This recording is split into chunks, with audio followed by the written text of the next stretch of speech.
আসসালামু আলাইকুম।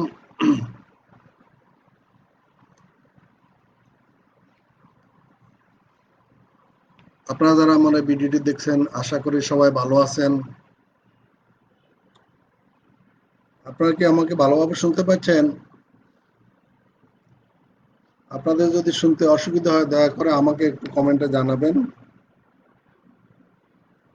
আপনারা শুনতে পাচ্ছেন এই আশা করে আমি শুরু করছি। প্রিয় শিক্ষার্থীবৃন্দ,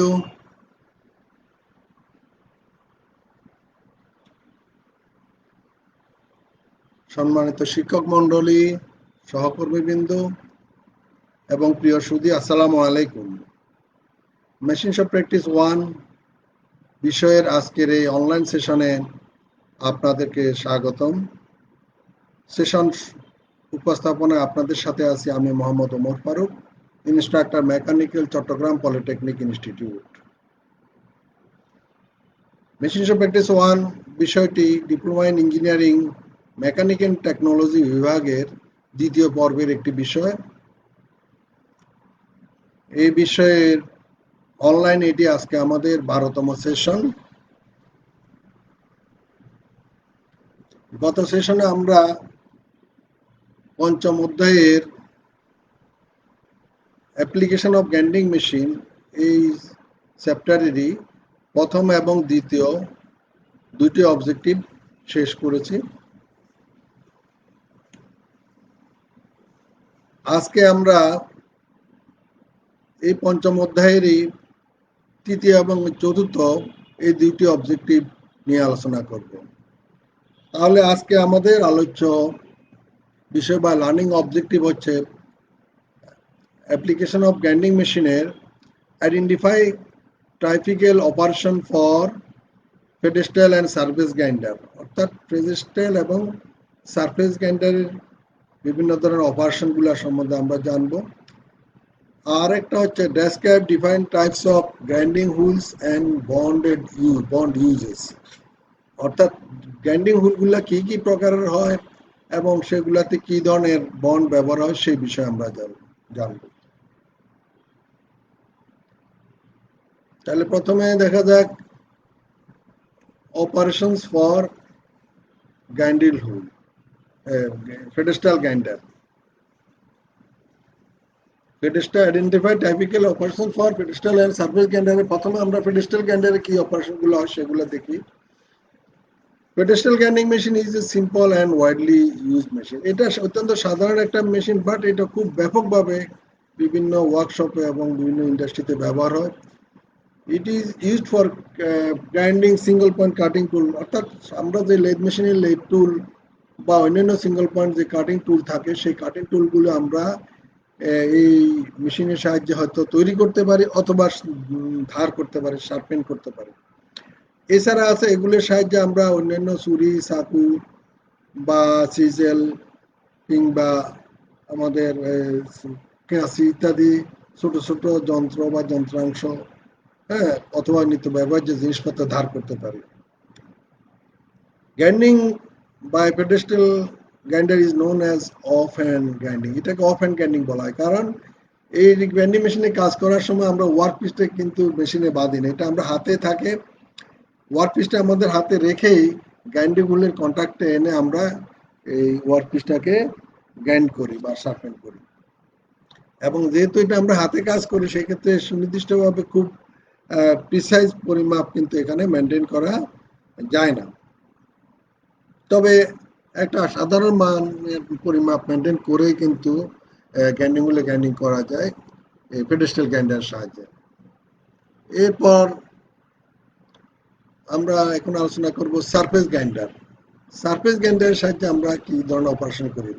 সারফেস গ্রাইন্ডার কিন্তু একটা খুব প্রিসাইজ এবং ওয়াইডলি ইউজ একটা মেশিন। বিভিন্ন ওয়ার্কশপ ইন্ডাস্ট্রিতে এই সারফেস গ্রাইন্ডার মেশিনটা কিন্তু ব্যাপকভাবে আছে, ব্যাপকভাবে ব্যবহার হয়। আবার এটা কিন্তু খুবই প্রিসিশন একটা গ্রাইন্ডিং মেশিন, অনেক সূক্ষ্ম পরিমাপে এটা দিয়ে গ্রাইন্ডিং করা যায়। আর এই মেশিনটা সাধারণত কি করে, সাধারণত এটা অন্যান্য মেশিন কোনো মেশিনে আমরা যে কোনো একটা ওয়ার্ক পিস বা কার্যবস্তু তৈরি করলে বা কোনো একটা মেশিন এলিমেন্ট তৈরি করার পরে সেটাকে আমরা এখানে গ্রাইন্ডিং করে থাকি। এতে আমরা কি পাই, দুটা জিনিস একটা হলে গ্রাইন্ডিং করার পরে এটা পরিমাপটা অ্যাকুরেট পরিমাপে গ্রাইন্ডিং করি, আবার কি উপরিতলকে সারফেস অত্যন্ত ফিনিশ করি। সাধারণত যেমন আমরা শেপার মেশিনে কাজ করার পর বা মিলিং মেশিনে কাজ বা প্ল্যানার মেশিনে কাজ করে আমরা এই অবজেক্টগুলোকে আমরা গ্রাইন্ডিং সারফেস গ্রাইন্ডারে গ্রাইন্ডিং করি। কি জন্য? শেপার মেশিনে সেই মাত্রার সারফেস ফিনিশ হবে না যেটা আমাদের গ্রাইন্ডিং হুইলের সাহায্যে গ্রাইন্ডিং মেশিনে সারফেস গ্রাইন্ডিং এ যে ধরনের আমরা সারফেস ফিনিশ দিতে পারবো। শেপার মেশিনে দ্রুত কাটে কিন্তু দ্রুত ম্যাটেরিয়াল অপসারণ করা যায়, কিন্তু উপরিতল বা সারফেস ফিনিশটা খুবই পুয়ার হয়। তো যেহেতু আমরা দ্রুত কাজ করে ম্যাটেরিয়াল অপারেশন করে ফাইনালটা ওয়ার্ক হিসাবে ফিনিশ প্রোডাক্ট করার সময় আমরা এটাকে গ্রাইন্ডিং মেশিনে সারফেস ফিনিশ করার জন্য গ্রাইন্ডিং মেশিনে গ্রাইন্ডিং করে থাকি, সারফেস গ্রাইন্ডিং করে থাকি। অ্যাজ ওয়েল মিলিং মেশিন থেকেও আমরা ওয়ার্ক পিসকে আমরা যদি প্রয়োজন হয় সেক্ষেত্রে আমরা সারফেস গ্রাইন্ডিং করি। প্ল্যানার মেশিনের কাজের পরেও কিন্তু আমরা সারফেস গ্রাইন্ডিং করে থাকি। Surface grinder performs grinding operation on flat, এটা সাধারণত সমতল পৃষ্ঠের উপরে গ্রাইন্ডিং অপারেশন করে থাকে, এটা কোনো রাউন্ড সারফেসে গ্রাইন্ডিং করতে পারে না। আর dimension can be maintain very precisely, এটা দিয়ে খুব সূক্ষ্ম পরিমাপে এটা গ্রাইন্ডিং করা যায়। এরপরে আসতেছে আমাদের describe different types of grinding wheel and bonds. তাহলে আমরা প্রথমে দেখি গ্রাইন্ডিং হুইলটা আসলে কি। গ্রাইন্ডিং হুইল হচ্ছে এটা, grinding wheels are expendable wheels composing of an abrasive material. এটা একটা এক ধরনের অ্যাব্রেসিভ ম্যাটেরিয়াল দিয়ে তৈরি, তার সাথে অন্য বন্ডিং ম্যাটেরিয়ালের ভিতরের সাথে সংযুক্ত করে অ্যাব্রেসিভ ম্যাটেরিয়াল হিসাবে ম্যাটেরিয়াল যুক্ত করে এই ধরনের একটা হুইল তৈরি করা হয়। এই হুইলগুলোই আমরা গ্রাইন্ডিং মেশিনে ব্যবহার করব। এই grinding wheel having multiple cutting edge made of many hard particle called as abrasive. আসলে গ্রাইন্ডিং হুইলের মধ্যে কিন্তু আমরা এর আগে বলছি গ্রাইন্ডিং হুইলে কোনো এটা সিঙ্গেল পয়েন্ট কাটিং টুল করি না, এটাকে আমরা বলি মাল্টিপল পয়েন্ট কাটিং টুল। কারণ গ্রাইন্ডিং হুইলের বডিতে এবং পরিধিতে অসংখ্য ছোট ছোট শক্ত কণা এটা আছে, যেগুলো আমাদের ম্যাটেরিয়াল অপসারণ করে ম্যাটেরিয়ালকে কেটে অপসারণ করে। আমাদের ওয়ার্কপিস থেকে ম্যাটেরিয়াল কেটে অপসারণ করার জন্য কিন্তু এই পার্টিকেলগুলোই ব্যবহার হয়, আর এই পার্টিকেলগুলোকেই আমরা বলি abrasive. The abrasives are crushed to have sharp edge and cutting operations. অর্থাৎ অ্যাব্রেসিভ ম্যাটেরিয়াল গুলোকে কিন্তু ভেঙে গুঁড়া করা হয়, গুঁড়া করে যেমন পাথর, যে কোনো বালি বা পাথরকে ভেঙে কিন্তু গুঁড়া করে কিন্তু অ্যাব্রেসিভ ম্যাটেরিয়াল তৈরি করা হয়। আর the abrasive grains are properly mixed with suitable bond. আমরা কিছুক্ষণ আগে বলেছিলাম যে এই গেইন অর্থাৎ ক্ষুদ্র ক্ষুদ্র অ্যাব্রেসিভ ম্যাটেরিয়ালের ক্ষুদ্র ক্ষুদ্র কণাগুলোকে আমরা বন্ডিং ম্যাটেরিয়ালের সাথে সংযুক্ত করি, আমরা আসলে এটাকে একটা হুইলের আকৃতিতে প্রদান করে থাকি। এখন হুইলের ভিতরে অ্যাব্রেসিভ ম্যাটেরিয়ালকে ধরে রাখে mainly bonding material. Grinding wheel সম্বন্ধে, গ্রাইন্ডিং হুইলটা আমরা সাধারণত এক একটা গ্রাইন্ডিং হুইলকে পুরোটা একটা পিস হিসাবে তৈরি করতে পারি। সবগুলো বন্ডিং ম্যাটেরিয়াল মিক্স করে, বন্ডিং ম্যাটেরিয়ালের সাথে অ্যাব্রেসিভ মিক্স করে পুরোটাকে একটা একটা ডিস্কের আকারে বা অর্থাৎ একটা গ্রাইন্ডিং হুইলের আকারে আমরা শেপ করতে পারি। অথবা বিশেষ করে বড় বড় ক্ষেত্রে অনেকগুলো সেগমেন্ট তৈরি করে কিন্তু বড় গ্রাইন্ডিং হুইল তৈরি করা যায়, সেটারও ব্যবস্থা আছে। অর্থাৎ এটা পরিমাপ মোতাবেক বিভিন্ন সেগমেন্ট তৈরি করে সেগুলাকে ব্লক আকারে আমরা একটা গ্রাইন্ডিং হুইলের অংশ হিসাবে তৈরি করে এবং পরবর্তী একটা গ্রাইন্ডিং হুইলে সেগুলোর সংযোজন করে বড় একটা গ্রাইন্ডিং হুইল তৈরি করা হয়। গ্রাইন্ডিং হুইলে বিভিন্ন ধরনের শেপ হয়ে থাকে, আর গ্রাইন্ডিং হুইলকে কিন্তু wheels are manufactured with high geometrical accuracy. এটা খুব সূক্ষ্ম জ্যামিতিক আকৃতিতে তৈরি করা, সূক্ষ্ম পরিমাপে এটা তৈরি করা, এটা মাপের অ্যাকুরেসি কিন্তু জিওমেট্রিক্যাল অ্যাকুরেসি কিন্তু খুবই হাই। আচ্ছা, গ্রাইন্ডিং হুইলে যে অ্যাব্রেসিভ গুলা ব্যবহার করা হয় সেই অ্যাব্রেসিভটা কি? অ্যাব্রেসিভ যেটা ম্যাটেরিয়াল আমরা বলছি ক্ষয়কারী পদার্থ বা কর্তনকারী পদার্থ। Abrasive is a material that helps to provide a shiny look on the surface. যখন অ্যাব্রাসিভ ম্যাটেরিয়ালটা আমরা দিয়ে যখন হুইলে দিই এবং হুইলকে সাহায্যে যখন কোনো বস্তুকে গ্রাইন্ডিং করি তখন সেটা কি হয়ে যায়, সেটা হয়ে যায় অত্যন্ত শাইনি একটা স্তর সারফেস তৈরি করে। এখানে আমরা দেখতে পাচ্ছি এই যেখানে একটা এটা গ্রাইন্ডিং হুইলের বা এটা একটা অংশ বড় করে দেখানো হচ্ছে গ্রাইন্ডিং হুইলের ভিতরে এই বড় বড় এগুলোকে আমরা যে গ্রাইন্ডিং অ্যাব্রাসিভ পার্টিকেল আর সেগুলা একটার সাথে একটা যে লেগে আছে হুইলের আকৃতিতে আকৃতি হলো সেটা যেটার মাধ্যমে এটা জড়িয়ে আছে সেটা বলে আমরা বর্নিং ম্যাটেরিয়াল। অ্যাব্রাসিভ আর সাধারণত টু টাইপস, একটা হচ্ছে ন্যাচারাল অ্যাব্রাসিভ আর আর্টিফিশিয়াল অ্যাব্রাসিভ। ন্যাচারাল অ্যাব্রাসিভ গুলো হচ্ছে যেমন ডায়মন্ড, কোয়ার্টজ, স্যান্ড, গার্নেট, এগুলো হচ্ছে ন্যাচারাল অ্যাব্রাসিভ। আর আর্টিফিশিয়াল অ্যাব্রাসিভ হচ্ছে synthetic diamond, tin oxide, aluminium oxide, silicon carbide, boron carbide ইত্যাদি।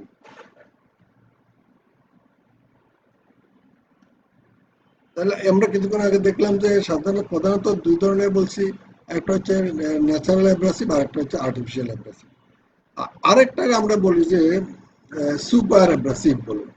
সুপার অ্যাব্রাসিভ হচ্ছে আসলে যেমন অনেক অনেক ম্যাটেরিয়াল আছে যেগুলা আসলে নিজেদের হার্ডনেস খুবই হাই, যেমন হাই স্পিড স্টিল কিংবা সিরামিক, পিসিডি, পিসিবিএন, হ্যাঁ, কার্বাইডস, এখানে আমরা দিলে কার্বাইডস, সিমেন্টেড কার্বাইডস বলি, তো সেগুলা অনেক হাই হাই হার্ডনেস।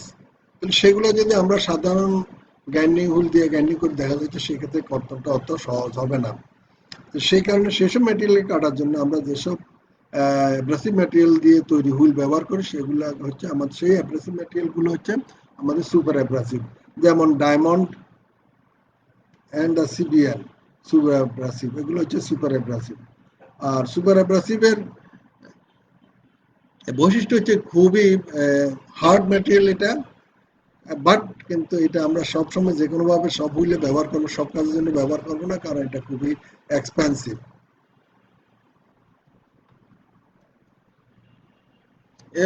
এর হচ্ছে হুইলের প্রকারভেদ, গ্রাইন্ডিং হুইলের টাইপটা কেমন, এটা আমরা আসছি যে গ্রাইন্ডিং হুইলটা সাধারণত এখানে আমরা 10 বা আরো বেশি প্রকারের হয়ে থাকে। আমরা এখানে 10টা প্রকারের গ্রাইন্ডিং হুইলের নাম লিখেছি। যেমন একটা হচ্ছে স্ট্রেট গ্রাইন্ডিং হুইল, তারপরে হচ্ছে এইগুলো স্ট্রেট গ্রাইন্ডিং আমরা দেখবো পরে।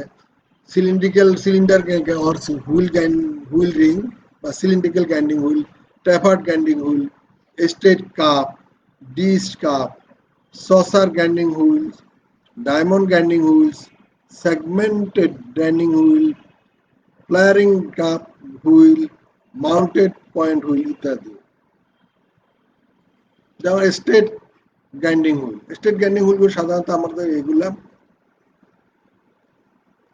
এই যে এগুলো যেমন আমাদের সাধারণ ফেডারেল গ্রাইন্ডারে আমরা ব্যবহার করে থাকি, অথবা সার্ভিস গ্রাইন্ডিং এই ধরনের হুইল ব্যবহার হয়ে থাকে।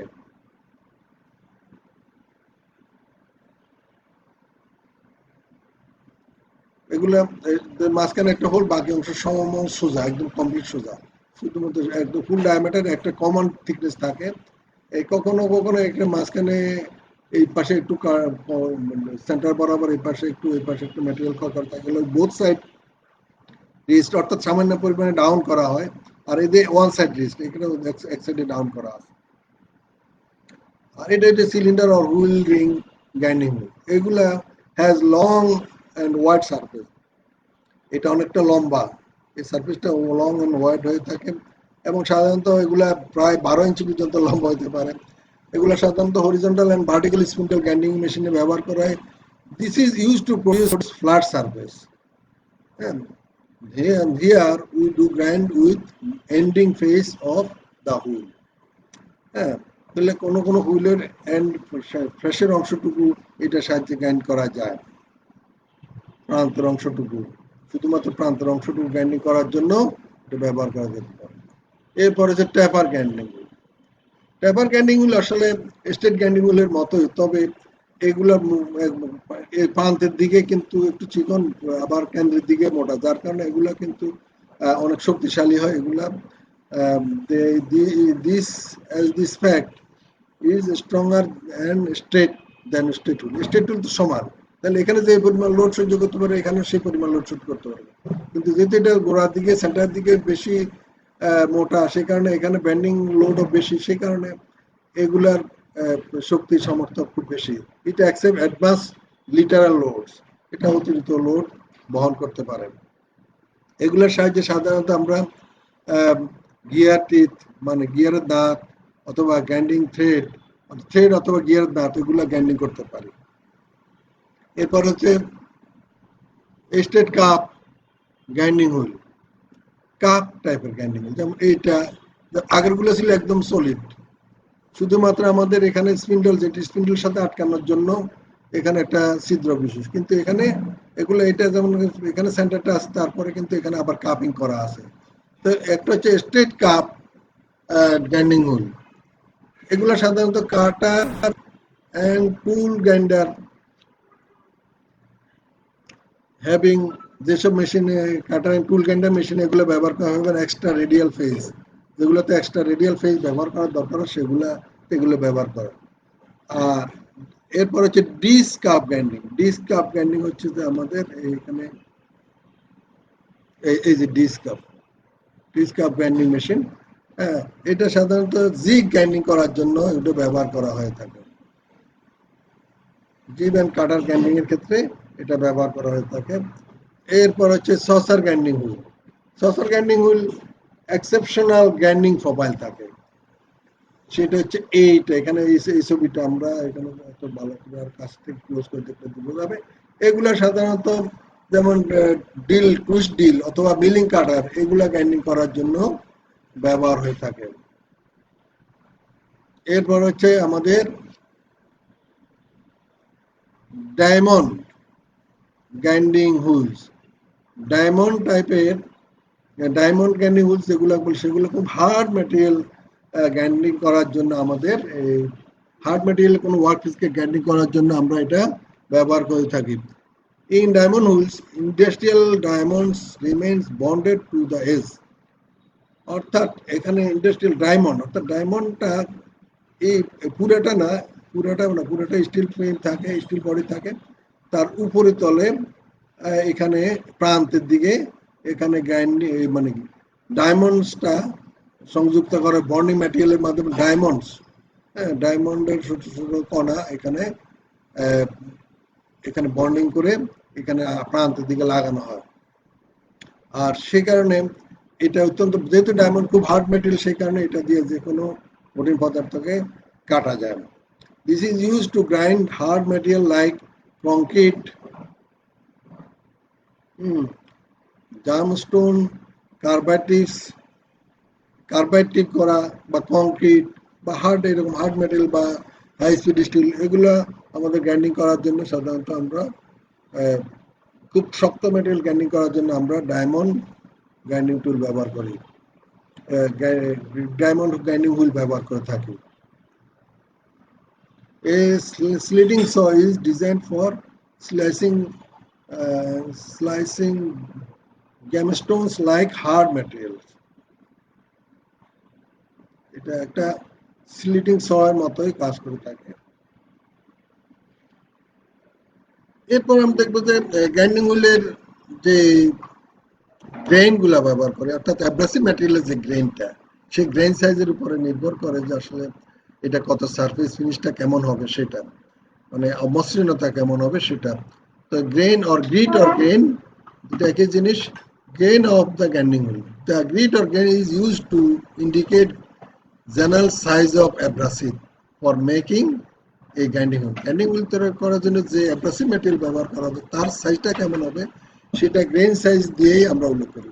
তো কিভাবে গ্রেইন সাইজ আমরা উল্লেখ করবো বা বুঝাবো? Grain size is denoted by number, একটা সংখ্যা মান দিয়ে কিন্তু এই গ্রেইন সাইজটা প্রকাশ করা হয়। আর এই নাম্বারটা indicates the number of meshes per linear inch. এই নাম্বারটা কি একটা চালনির মধ্যে, যে আসলে চালনির মধ্যে এক লাইনে প্রতি ইঞ্চিতে কতগুলো ছিদ্র আছে সেটার উপরে। যদি স্বাভাবিক ছিদ্র যদি বেশি থাকে, তাহলে এক ইঞ্চির মধ্যে ছিদ্র সংখ্যা যদি বেশি থাকে তাহলে ছিদ্রগুলো ছোট ছোট, তাহলে সেই চালনিতে চালনা যেটা হবে সেটা ক্ষুদ্র হবে। আবার যদি সে সংখ্যাটা কম হয় তাহলে আমরা বুঝবো যে সেটা ছিদ্রটা বড়, তাহলে সেই চালনিতে যেসব আমাদের অ্যাব্রাসিভ গুলো পড়বে সেগুলো সাইজে বড় হবে। তো আমরা সেটাই দেখি। তো এখন আমরা the defined gauge or gain of grinding wheel is as follows, আমরা এটা দেখি পরেরটা। যেমন এখন এই যে গ্রিড সাইজ, আমরা গিটগুলো কিভাবে গিট করি বা গ্রেনগুলো কিভাবে স্পেসিফাই করি, যেমন কোর্স, বড় দানা, মাঝারি দানা, ছোট দানা এবং খুব সূক্ষ্ম দানা। তো বড় দানা যদি হয় সেগুলো সাধারণত আমাদের ম্যাশ সাইজ হবে 10, 12, 14, 16, 20, 24 এই ধরনের। তো সেগুলোর সাহায্যে 10, 12, 14, 16 1 ইঞ্চিতে এগুলো যদি ছিদ্র হয় তাহলে সেটা যত বড় হবে। মিডিয়াম সাইজটা হবে 30 থেকে 60 পর্যন্ত ছিদ্র থাকতে পারে। তো সেগুলো হচ্ছে, তাহলে সেগুলো আর একটু ছোট হবে দানা। ফাইন দানা হচ্ছে 80 থেকে 180 পর্যন্ত, 1 ইঞ্চির মধ্যে 80 থেকে 180টা, এগুলো খুবই সূক্ষ্ম দানা হবে, ছোট দানা, মসৃণ দানা হবে, এবং সেগুলো আমরা যদি গ্রাইন্ডিং হুইল ব্যবহার করি সেটা দ্বারা মসৃণ গ্রাইন্ডিং হবে। অথচ কোর্স দানা, প্রথমে যেটা বললাম আমরা কোর্স সাইজের যেটা 10 থেকে 24, সেগুলো দিয়ে যদি আমরা গ্রাইন্ডিং হুইল তৈরি করি এবং সেই গ্রাইন্ডিং হুইল দিয়ে যদি আমরা ম্যাটেরিয়ালকে আমরা গ্রাইন্ডিং করি তাহলে সেক্ষেত্রে সেটা অত মসৃণ হবে না, একটু রাফ হবে, তবে এটা দ্রুত ম্যাটেরিয়াল অপসারণ করবে। এরপর হচ্ছে ফাইন, ভেরি ফাইন, যেটা সেটা হলো 220 থেকে 600, 1 ইঞ্চির মধ্যে 220 থেকে 600 টি ছিদ্র যুক্ত যে মেশ, সেইটা হচ্ছে আমাদের ভেরি ফাইন বা অতি সূক্ষ্ম দানার অ্যাব্রেসিভ। আর এরপর হচ্ছে যে grinding grade of grinding wheel. তো গ্রাইন্ডিং হুইলের গ্রেডে কি হবে? গ্রাইন্ডিং হুইলের গ্রেড করা হয় আসলে এটা কত হার্ড এবং এটা কতটা সফট। এটা সাধারণত এ থেকে জেড পর্যন্ত তুলনা করা হয়। A denotes softest and Z denotes hardest grade, অর্থাৎ এ হচ্ছে সবচেয়ে গ্রাইন্ডিং হুইলের মধ্যে সবচেয়ে সফটেস্ট গ্রাইন্ডিং হুইল হচ্ছে এ, আর সবচেয়ে হার্ডেস্ট হবে জেড। এখানে আমরা তিনটা গ্রুপে ভাগ করেছি। একটা সফট গুলো হচ্ছে এ থেকে এইচ পর্যন্ত যে গ্রেড করা হয়েছে সেটা হচ্ছে সফট গ্রাইন্ডিং হুইল, আর মিডিয়াম হচ্ছে আই থেকে পি পর্যন্ত, এগুলো মিডিয়াম গ্রুপের গ্রাইন্ডিং হুইল। আর এরপরে যেটা দেখানো হয়েছে সেটা হচ্ছে হার্ড, সেটা হচ্ছে কিউ থেকে জেড পর্যন্ত।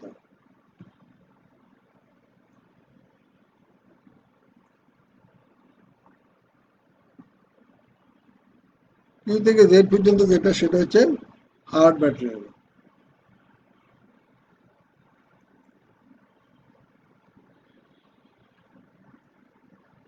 আর এরপরে আসছে যে আমরা কিভাবে স্পেসিফাই করব। স্পেসিফাই করার জন্য যেমন আমরা একটা গ্রাইন্ডিং হুইল কিভাবে স্পেসিফাই করব, আলফা নিউমেরিক্যাল ক্যারেক্টার দিয়ে কিন্তু এগুলো স্পেসিফাই করা হয়। আর সেই আলফা নিউমেরিক্যাল ক্যারেক্টারগুলো কি নির্দেশ করে, যেমন অ্যাব্রাসিভ, কোন ধরনের অ্যাব্রাসিভ সেটাকে নির্ধারণ করে, গ্রেন সাইজ কত, গ্রেড কেমন, স্ট্রাকচারটা কি, বন্ড টাইপ, কি ধরনের বন্ড ব্যবহার করা হচ্ছে, আর ম্যানুফ্যাকচারের রেকর্ড, ম্যানুফ্যাকচার কোনো সিরিয়াল নাম্বার ব্যবহার করতে পারে বা সেই ধরনের রেকর্ড থাকে, সেটা দিয়ে ম্যানুফ্যাকচার বুঝতে কোন প্রোডাক্ট কোন ধরনের কোন সময়ের। এখানে আমরা একটা স্পেসিফিক নাম্বার দেখতে পাচ্ছি এখানে, যেমন WA30I4B16। এখানে ডাব্লিউ হচ্ছে কি ম্যানুফ্যাকচার অ্যাব্রাসিভ টাইপ সিম্বল, এটা ম্যানুফ্যাকচারের। আর এ হচ্ছে অ্যালুমিনিয়াম অক্সাইড, অর্থাৎ অ্যাব্রাসিভটা অ্যালুমিনিয়াম অক্সাইড, সাইজ হচ্ছে 30, অর্থাৎ আমাদের গ্রেন সাইজ 30, এটা যেহেতু মিডিয়াম সাইজের গ্রেন সাইজ, তাই না। এরপরে দেখা যাচ্ছে, এরপর হচ্ছে আই হচ্ছে গ্রেড ক্যাটাগরি, অর্থাৎ এটা কোন ধরনের, এটা মিডিয়াম ক্যাটাগরির আমাদের গ্রাইন্ডিং হুইল। আর 4 হচ্ছে স্ট্রাকচার, অর্থাৎ এটার স্ট্রাকচার ক্যাটাগরিজ, যেমন এটা সাধারণত দুই পার্ট থাকে, একটা হলো ড্যান্স আর একটা হচ্ছে অফেন। এটা হচ্ছে যেহেতু এটা 4, এটা অফেন ক্যাটাগরির। তারপর বি হচ্ছে বন্ড টাইপ, বি হচ্ছে বন্ড টাইপ, দেন বেট্রিফাইড বন্ড। বি যেহেতু আছে এটা বন্ড টাইপ, বেট্রিফাইড বন্ড হলে বি। আর রেজিনয়েডের জন্য বি, রাবারের জন্য আর, শেলাকের জন্য এই, এবং সিলিকনের জন্য ও, এবং অক্সিক্লোরাইডের জন্য, সিলিকনের জন্য এস, অক্সিক্লোরাইডের জন্য ও। আর 17 হচ্ছে suffix manufacture abrasive type symbol.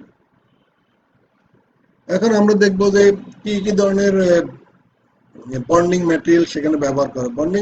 Bond is abrasive material use adhesive material. A bonding material is actually adhesive material used to help abrasive particle together. অর্থাৎ abrasive particle একটার সাথে একটা ধরে রাখার জন্য হুইলের আকৃতি সেইভাবে ধরে রাখার জন্য কিন্তু আমরা বন্ডিং ম্যাটেরিয়াল ব্যবহার করি। Relatively stable that constitute a grinding wheel. তো এদের কি বিভিন্ন ধরনের আছে, ব্যাট্রিফাইড বন্ডিং ম্যাটেরিয়াল অর্থাৎ ব্যাট্রিফাইড বন্ড, সিলিকেট বন্ড, শেলাক বন্ড, তারপর হচ্ছে রেজিনয়েড bond, rubber bond, oxychloride bond. Vitrified bond is this bond consists of mixture of clay and water. সাধারণত মাটি এবং কাদা এবং পানি দিয়ে এই বন্ডটা তৈরি করা হয়। সেগুলোকে আসলে সাথে আমাদের অ্যাব্রাসিভ ম্যাটেরিয়ালটা মিশাইয়া একটা ইউনিফর্ম শেপে আনা হয়, তারপর এটাকে মোল্ডিং করা হয়। মোল্ডিং করে সেটাকে আমরা একটা চুল্লিতে, এখানে একটা চুল্লির মধ্যে উত্তপ্ত করে এটা ব্রিকের মতো, সাধারণত ব্রিক যেটা আমরা ইটকে যেভাবে শুকাই সেভাবে ইটের মতো শুকানো, পরবর্তীতে এটা ডিফিউজ হয় এবং প্রায় পোর্সেলাইনের মতো অথবা গ্লাসের গ্রেনের মতো শক্ত হয়ে যায়। তবে খুব বেশি টেম্পারেচার করলে এটা অ্যানিলিং হয়ে যাবে এবং অ্যাব্রাসিভটা দুর্বল হয়ে যাবে।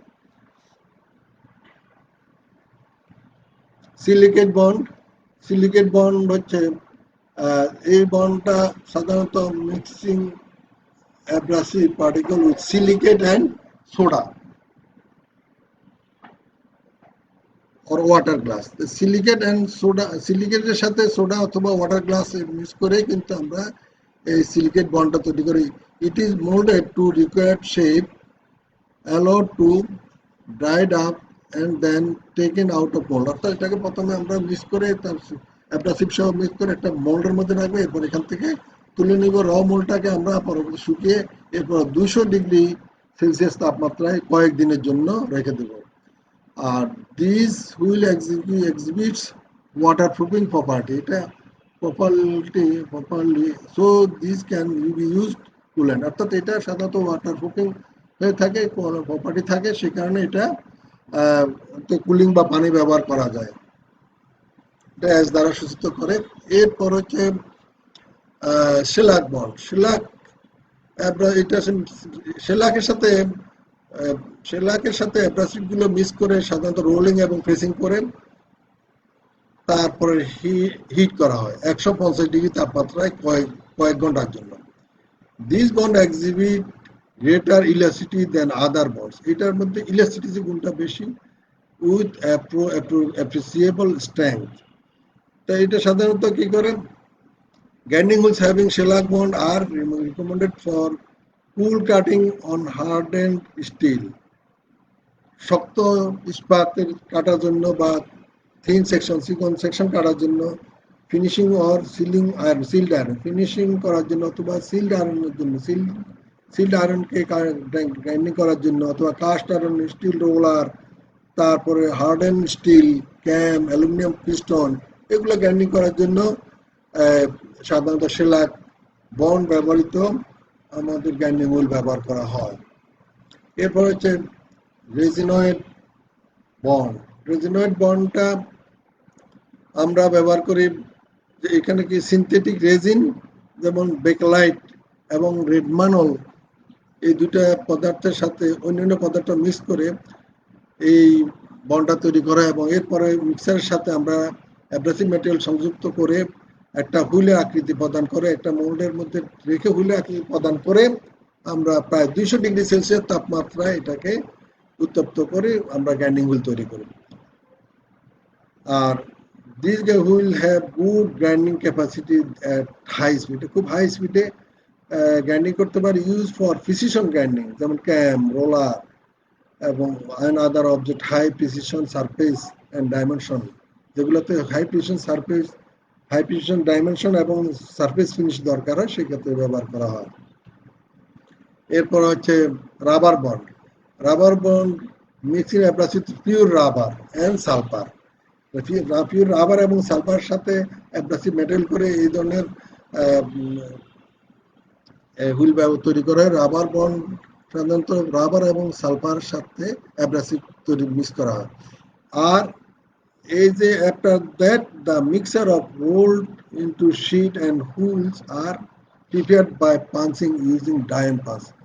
এটাকে সাধারণত রোল করে একটা শিটের মতো তৈরি করা হয়, তৈরি করে এটাকে একটা পাঞ্চিং এর সাহায্যে ডাই এবং পাঞ্চের মধ্যে যতটুকু থিকনেসের দরকার ততটুকু থিকনেস থাকে, ডাই এবং পাঞ্চের মধ্যে দিয়ে কেটে একটা ছোট ছোট রোলার আকারে এটা